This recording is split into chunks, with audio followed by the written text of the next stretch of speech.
Olá, seja muito bem-vindo. Começa agora o JR Entrevista. A nossa convidada hoje é a deputada federal Celina Leão, do PP do Distrito Federal. A deputada reassumiu o cargo para votar no candidato do partido à presidência da Câmara, Arthur Lira. Bem-vinda ao JR Entrevista. Deputada, a senhora voltou, você estava na Secretaria de Esporte, voltou para a Câmara, por quê? Acredito que era uma missão importante, né? Eu tinha reaberto toda a área esportiva no Distrito Federal, demonstrando que mesmo durante a pandemia a importância de se praticar exercícios físicos e reativar isso como uma bandeira de saúde e não de contágio, como muitas vezes as pessoas percebem isso. A gente tem falado isso, mas era uma missão, né? Nosso partido ter aí a presença da Câmara, o Arthur Lira.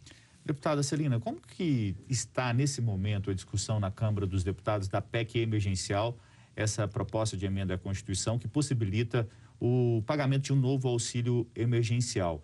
A gente sabe que tem uma discussão na Câmara, uma possível discussão aí de mudanças no texto, esse texto que veio aprovado do Senado. A senhora acredita que tem força essas propostas de mudança no texto, como, por exemplo, retirar as forças de segurança pública do país do congelamento de salários dos servidores públicos? Olha, o problema é que o texto chegou, né, na Câmara Federal e ele é muito sensível porque ele prevê o congelamento também até inflacionário dos nossos salários, né? Então, assim, do salário do servidor público em geral. Só que a gente tem que parar para pensar que nós temos algumas forças que estão enfrentando a pandemia de frente. E aí eu posso dar alguns exemplos. Saúde, o servidor da saúde, o servidor da segurança pública, né? Quem tem contido muitas vezes, né, a aglomeração, são esses servidores. E a mensagem de se pagar a PEC e também, em contrapartida, congelar os salários até 2025, até os salários, né, até o reajuste inflacionário, é algo muito difícil de comunicar num tempo tão rápido. E a gente tem tentado escutar todos os sindicatos, todas as forças, né, aí policiais, os sindicatos também ligados à área de saúde, e tentar reajustar e tentar encaminhar isso num texto, talvez num destaque fora do auxílio emergencial, porque nós temos uma certeza também, a necessidade da aprovação do auxílio emergencial. Agora, deputada, a gente está falando da gente tirar aí os policiais, nesse caso, para que eles possam ter um reajuste salarial. Essa era uma bandeira do presidente Jair Bolsonaro de campanha, de valorizar a categoria policial, valorizar a segurança pública. Como é que vai ficar? Isso vai pesar na hora do voto? Eu acredito que sim, até porque tem muitos deputados federais que são da bancada da bala, ligados ao próprio presidente, né, Jair Bolsonaro, que tem esse entendimento. Então, quando a própria base do governo já tem um apoiamento nesse destaque, eu acho que isso pode ser construído com mais facilidade também na Câmara Federal. Isso facilita muito, até porque esses parlamentares têm buscado um diálogo aí junto ao Palácio. E abre espaço para outras categorias reivindicarem a mesma solução? Com certeza, com certeza. Quais categorias já estão pedindo? Acredito que a saúde é uma categoria que merece toda uma atenção, né? E essa carreira, ela não pode se dar o luxo de ficar em casa ou de fazer aí o distanciamento social. Ela tem que estar na linha de frente de trabalho e é meritório isso. Então, isso começa a abrir outras frentes de diálogo, de debate. Por isso que essa PEC, ela é tão necessária, mas ela também tem um peso aí muito grande no Congresso por conta dessas medidas duríssimas que a gente entende. Agora, tem um problema que quando você também aprova uma emenda, ela tem que voltar para o Senado. Exatamente. Voltando para o Senado, demora mais o pagamento do auxílio, não é? Demora mais ainda o pagamento do auxílio, que está sendo tão esperado pela população. O que o ministro Guedes tem colocado é que a Câmara, o Congresso, precisa de dar uma contrapartida. E a contrapartida que foi colocada no texto foi a do servidor público, federal, estadual. E então é isso que eu acho que a Câmara tem que pesar. Algumas sugestões que têm surgido aí de alguns deputados aí a gente tributar as grandes fortunas, seriam outras alternativas, mas que não partiriam nesse primeiro momento aí do ministro da Economia. Então, algumas tentativas de costurar um segundo acordo. Deputada, qual que é a opinião da senhora, já que a gente está nessa difícil equação, né, da necessidade do país, que está com as contas no vermelho, da mesma forma a gente tem a população mais necessitada, que precisa do auxílio emergencial, e tem os servidores também, que depois de um longo período sem reajuste também vai ficar com salário defasado. Como equacionar esse problema? Eu acho que algumas emendas, elas precisam de ser construídas sim. Por exemplo, nós temos uma previsão nessa PEC que ela dá uma permissão de gatilhos. Ou seja, enquanto você não tiver equilibrado aí a sua despesa com o seu custo, né, o seu custo aí com a sua receita, você vai poder congelar os salários e congelar aí qualquer tipo de reajuste, até aquele inflacionário. Então, a gente tem que tentar construir dentro do texto um tempo para isso. Isso não pode ser infinitamente, né, aí, sem ter uma previsão desse prazo. E aí tem uma outra situação também que eu acho que é importante a gente perceber, é que tem outras formas também de colocar essa despesa e receita sem causar tanto impacto aí aos nossos servidores. Agora, a ideia do governo seria mandar uma medida provisória só depois da aprovação da PEC para o pagamento do auxílio emergencial, é isso? Exatamente, até porque eles falam aí acima de, são mais ou menos 48 bilhões, eles em conversa com a Câmara Federal falaram em 4 pagamentos de 250. Só que isso não está no texto da PEC. O texto da PEC só está a liberação do recurso, né, e a contrapartida que seria esses gatilhos, né, esse congelamento de salário, congelamento de gastos. E tem algo que nos preocupa também, é que está inserindo os aposentados e pensionistas também nessa conta para a LRF. E isso impactaria aí os estados há talvez mais de 20 anos sem poder dar reajuste salarial aos servidores. Só esclarecendo, LRF, Lei de Responsabilidade Fiscal para quem não está acostumado com essas nossas nomenclaturas aqui de Brasília. Deputada, a gente tem acompanhado bastante essa questão do auxílio emergencial e a proposta do governo é criar 3 faixas, pelo menos, para o pagamento do auxílio, né? Pais, o pai que cria uma família sozinho, R$ 175, a maioria das pessoas que vão receber aí o auxílio emergencial, R$ 250, e as mães, R$ 375. Um valor bem abaixo que a gente teve no ano passado. A senhora acha que esses valores vão ser suficientes ou é o valor possível? Como que a senhora vê esse momento? Eu não acredito que seria o valor suficiente. Eu acho que nós estamos diante de uma demanda que nós só temos uma solução. A solução para o Brasil é a vacina. Até porque o país começa a ficar cada vez mais fechado em lockdown, os estados fazendo lockdown pela necessidade, pela falta de UTI. Isso é muito ruim para a economia. Não há economia que aguente continuar aprovando PECs. E se você perguntar também para o cidadão que quer, o que você quer? Eu quero trabalhar, eu quero ter acesso à renda, ao emprego. Então, assim, eu acho que a solução a curto, a médio e a longo prazo é a vacina. Eu acho que esse é o maior discurso que o nosso presidente Bolsonaro pode ter, que o nosso ministro da Saúde pode ter. A gente sabe da dificuldade de se comprar a vacina. Talvez isso foi muito mal comunicado pelo Palácio do Planalto, né? Que ninguém dá conta de comprar vacina. Não é a incompetência de não comprar. Se você hoje puder comprar, você pode comprar, porque nós aprovamos na semana passada na Câmara Federal um projeto que permite as entidades privadas de comprarem a vacina, desde que doem 50%. E por que não teve um supercarregamento de vacinas chegando no Brasil? Porque não tem vacina para comprar. Então, assim, são medidas assim emergenciais que precisam de ser, né, a curto prazo para realmente sanar a falta de alimento, a necessidade que passa o povo brasileiro, mas que não é a solução a médio e a longo prazo. A senhora falou de vacinação e me chamou a atenção que a senhora falou que teve uma comunicação ruim por parte ali do Palácio do Planalto. Então, são 2 pontos que eu queria abordar. Que comunicação ruim foi essa, que o Palácio do Planalto não se comunicou bem com a população? E outra, não precisava, na verdade, ter um planejamento e comprar vacina antes e não esperar esticar essa corda demais para agora, em cima da hora, começar a querer comprar vacina? Não, o que acontece? O Brasil, na realidade, ele não está comprando vacina em cima da hora. Nós somos o 5º país a vacinar no mundo, em termos de entrega de vacinas. Quando eu falo que o Palácio do Planalto comunicou mal, é que ele não deixou tão claro que havia uma força-tarefa, havia empenho, havia um acompanhamento de tudo isso, né? Então, acaba que a vacinação ou a não vacinação, o lockdown ou não lockdown, virou brigas ideológicas, que isso é péssimo para o Brasil. Fechar um comércio ou deixar de fechar não pode ser uma briga ideológica. Entendeu? Então, nós sabemos que as pessoas precisam de ter acesso ao trabalho, ao emprego, e que alguma coisa, em algum momento, algumas cidades precisaram de fechar. Né? E isso não é nem porque eu sou amigo do presidente ou porque eu sou inimigo do presidente. Cada cidade tem um problema.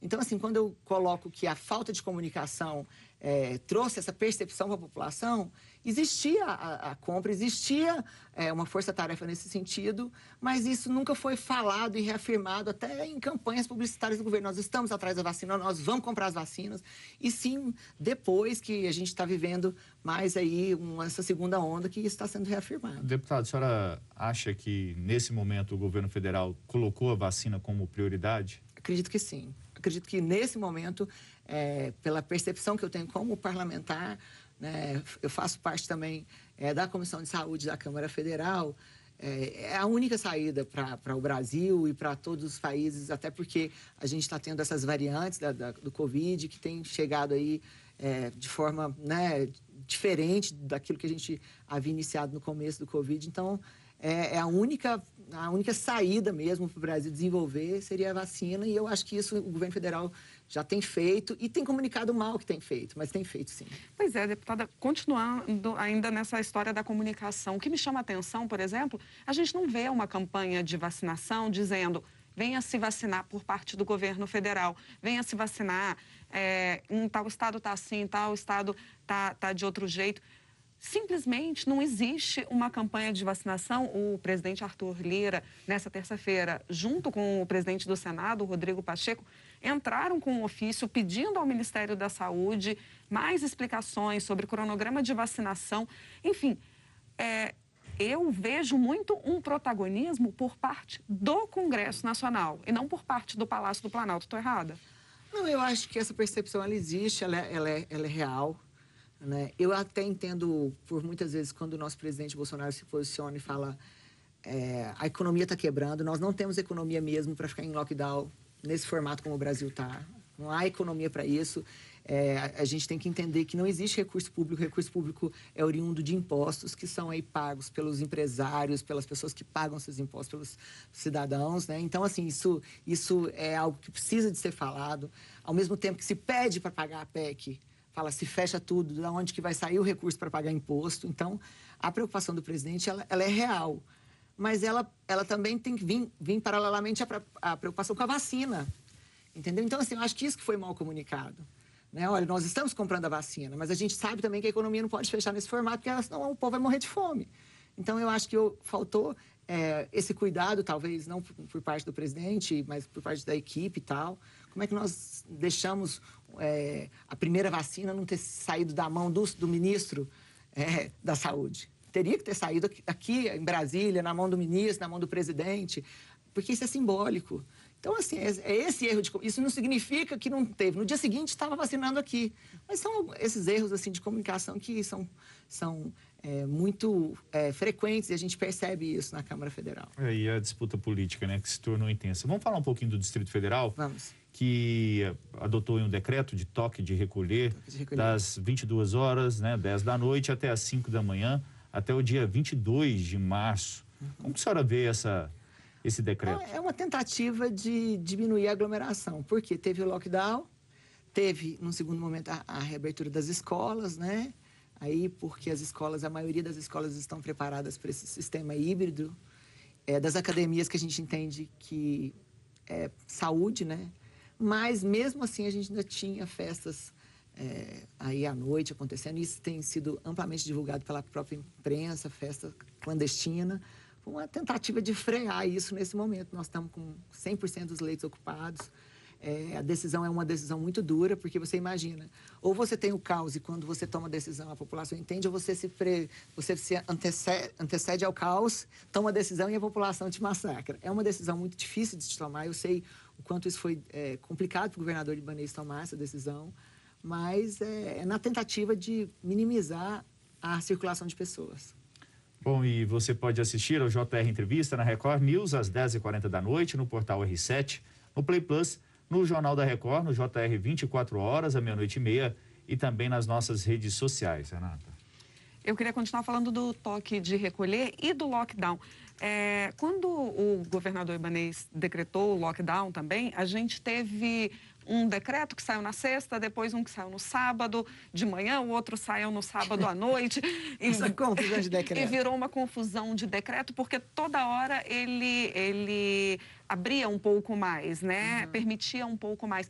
Isso não causa também para a população do Distrito Federal, por exemplo, um descrédito? Ah, se fechou tudo, agora daqui a pouco já está abrindo um pouco. Na realidade, Renata, nenhum gestor, nem o Bolsonaro, nem o Ibanez, nem os governadores tem fórmula para enfrentar a Covid.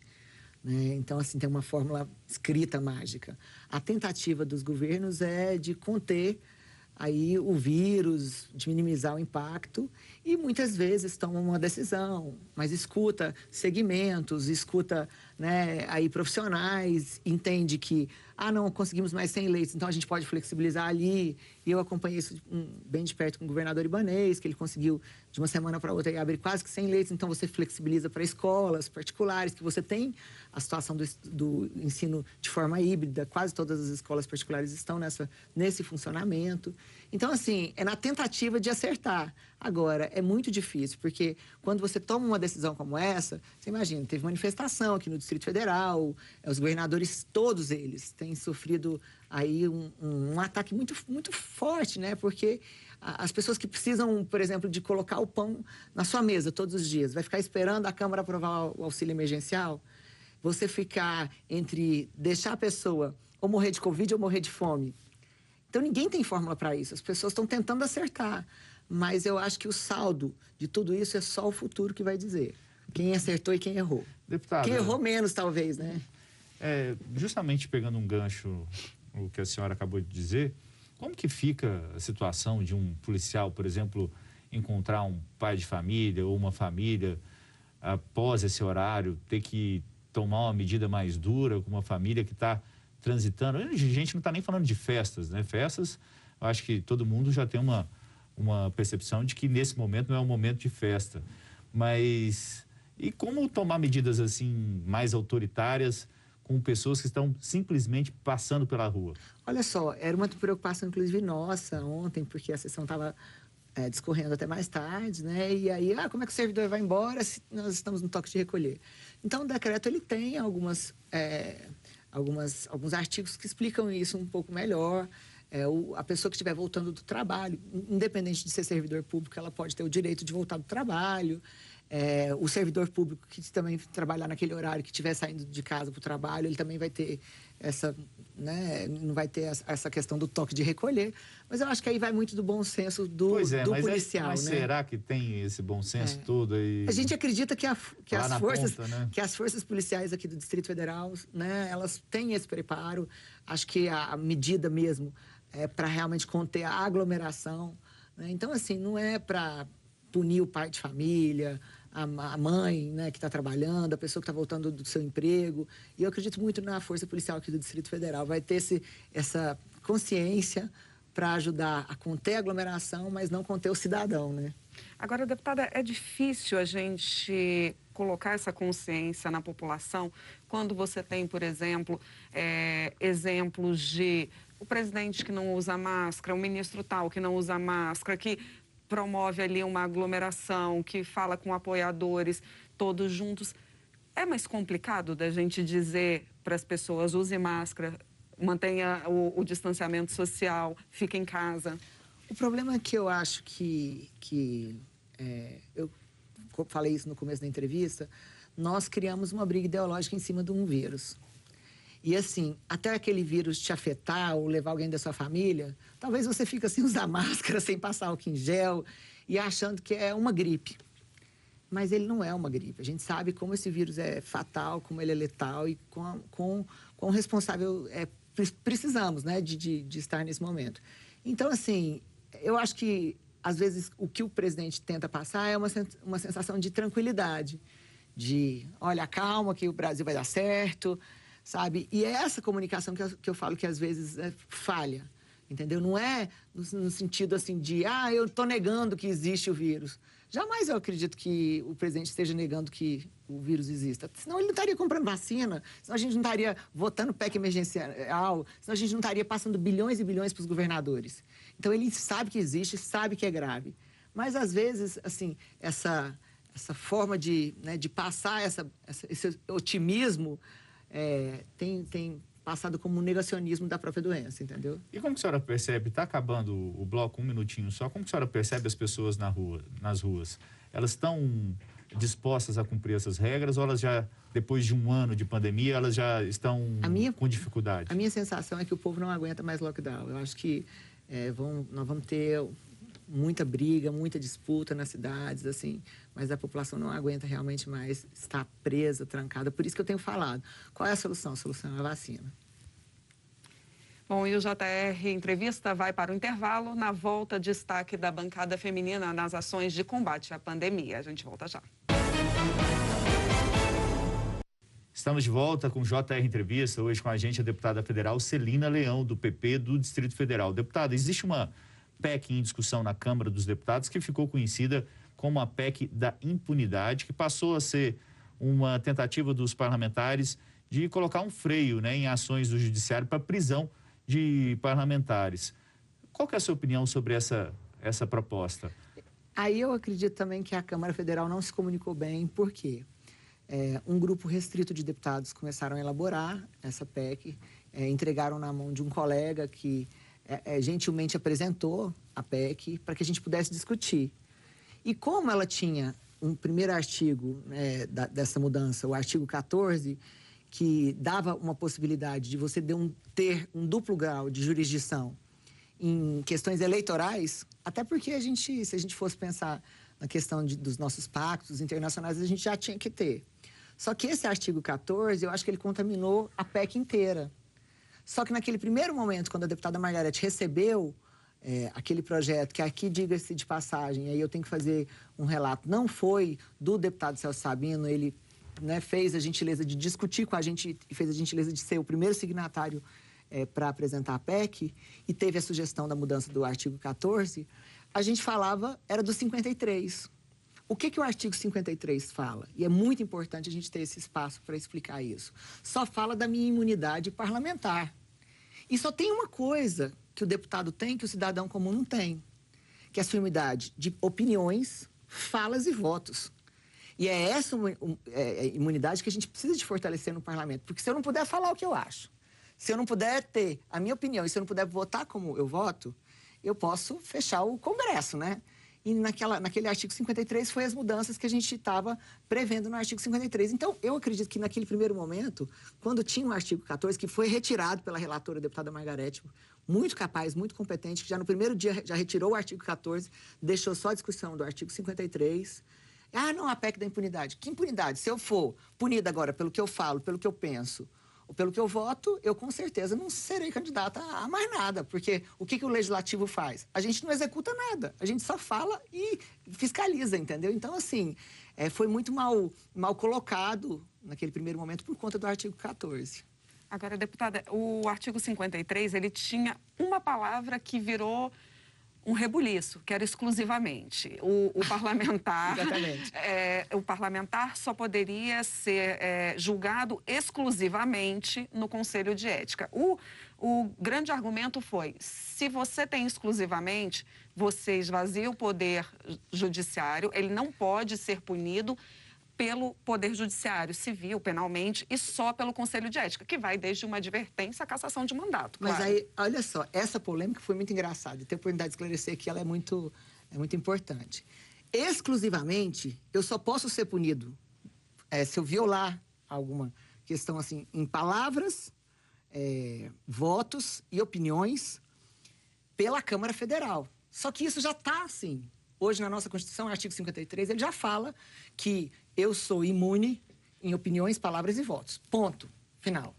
Quando colocou para a gente deixar isso mais claro, e se tiver alguma alteração disso, alguma pessoa que exorbitar diante da sua palavra, ele pode ser punido exclusivamente no Conselho de Ética.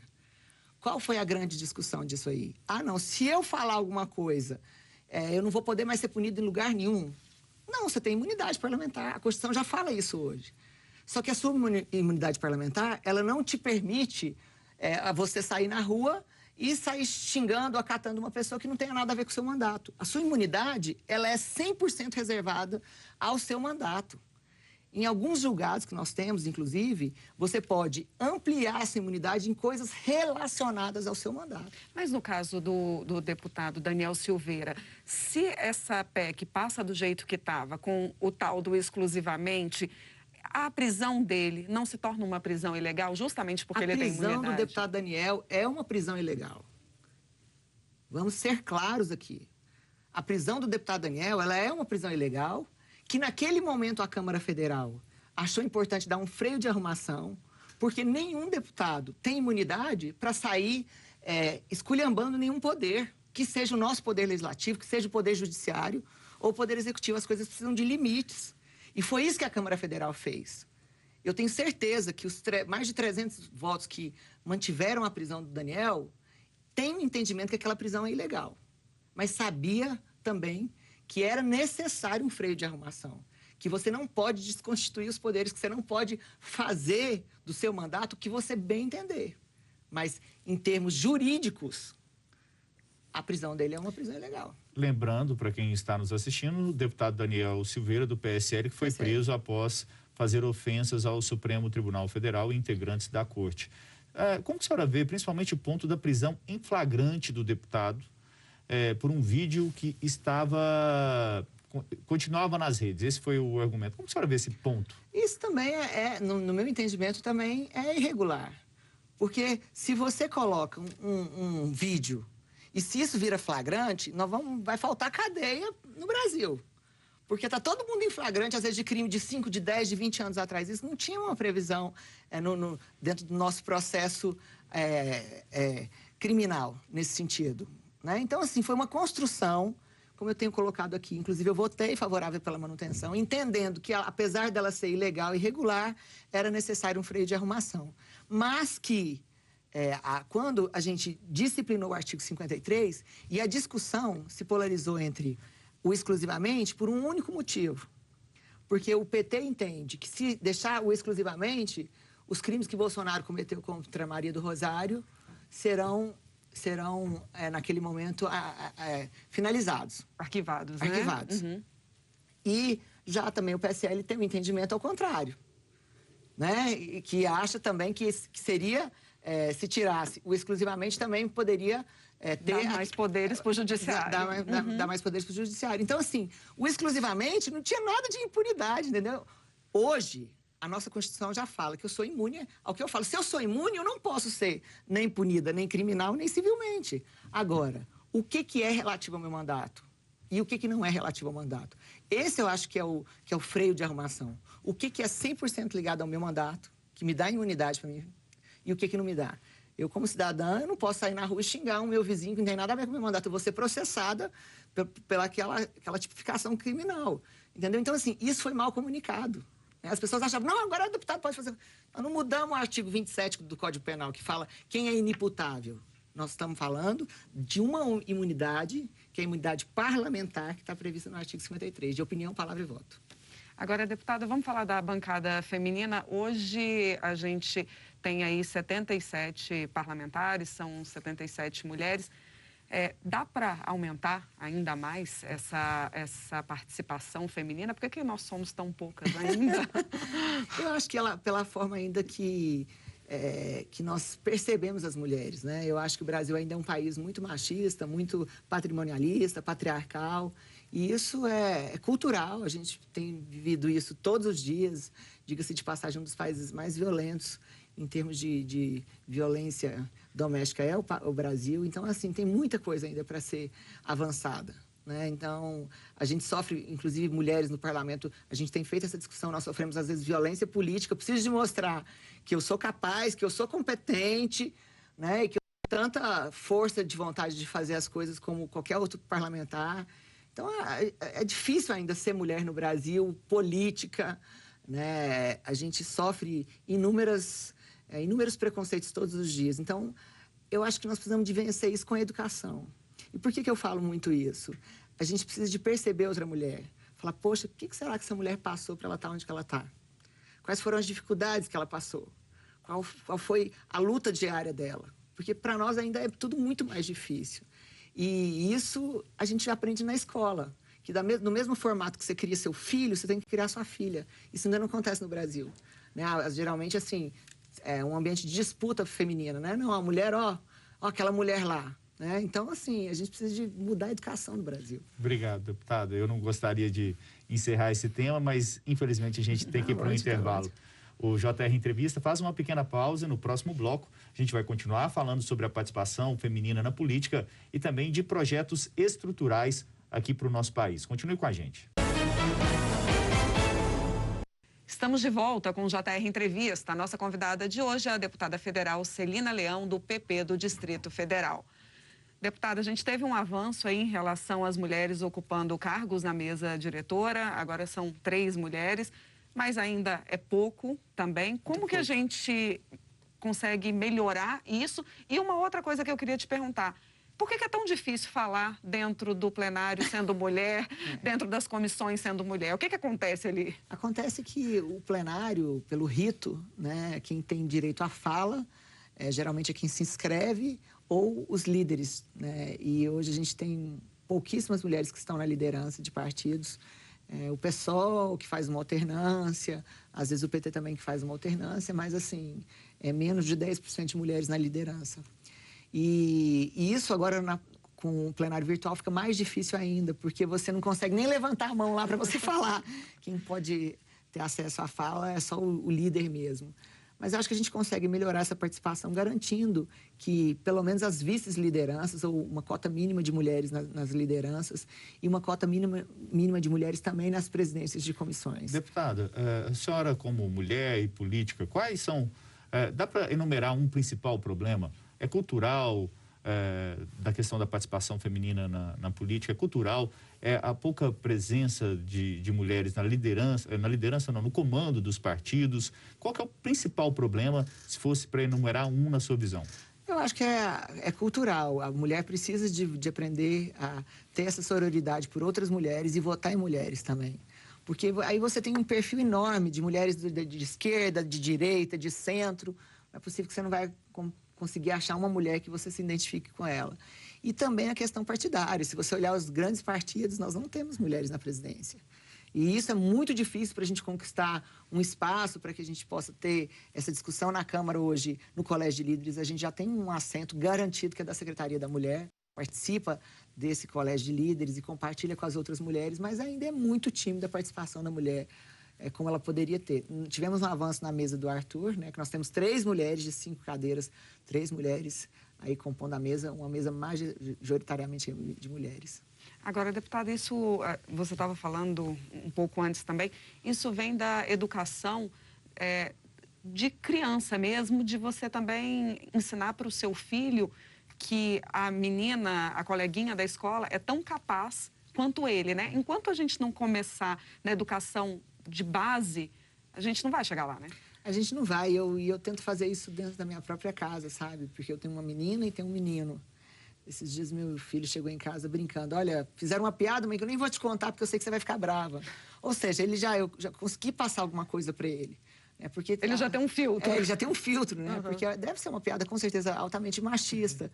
E nós temos essas piadas, assim, né? Seja de julgar a mulher pela roupa que ela veste, né? Seja de ter aquele tipo de julgamento que nós tivemos em um tribunal, com um juiz, com um promotor, de falar naquele formato para uma mulher que foi agredida, né, que foi violentada. Então, assim, a violência contra a mulher ela ainda é muito gritante no nosso país. Tem um projeto de lei meu que tenta sanar isso, que é capacitando aí as nossas forças de segurança para atender a mulher melhor. Deputada, a gente ainda tem 1 minuto e a gente, além dessa questão toda de pandemia, a gente tem projetos importantes no Congresso Nacional, como reforma tributária, reforma administrativa, que são temas importantes para o país poder seguir adiante. Algumas dessas reformas, a senhora vê possibilidade de aprovação neste ano dessas reformas ou não? Eu acredito que a reforma tributária ela é uma reforma que tem consenso diante do tema. Nós só não sabemos qual seria o projeto ideal. Essa discussão precisa de acontecer, porque tem várias iniciativas, tem iniciativas do governo, tem iniciativas de parlamentares, de mais de um parlamentar. Então, eu acredito que essa reforma nós temos consenso sobre o tema. O tema da reforma tributária, todos nós sabemos que a gente precisa de fazer uma reforma. Agora, qual seria essa reforma? Qual o formato? Né? Então, é isso que precisa de ser agora, tentar consolidar isso. Mas como tem acordo diante do tema, eu acho que é uma reforma que a gente consegue aprovar esse ano. Obrigado, deputada. O JR Entrevista fica por aqui. Lembrando que você pode assistir ao programa na Record News às 10h40 da noite, no portal R7, no Play Plus, no Jornal da Record, no JR 24 horas, à meia-noite e meia e também nas nossas redes sociais. Deputada, obrigada pela sua participação hoje aqui no JR Entrevista. Obrigada a você também pela sua companhia. Até a próxima.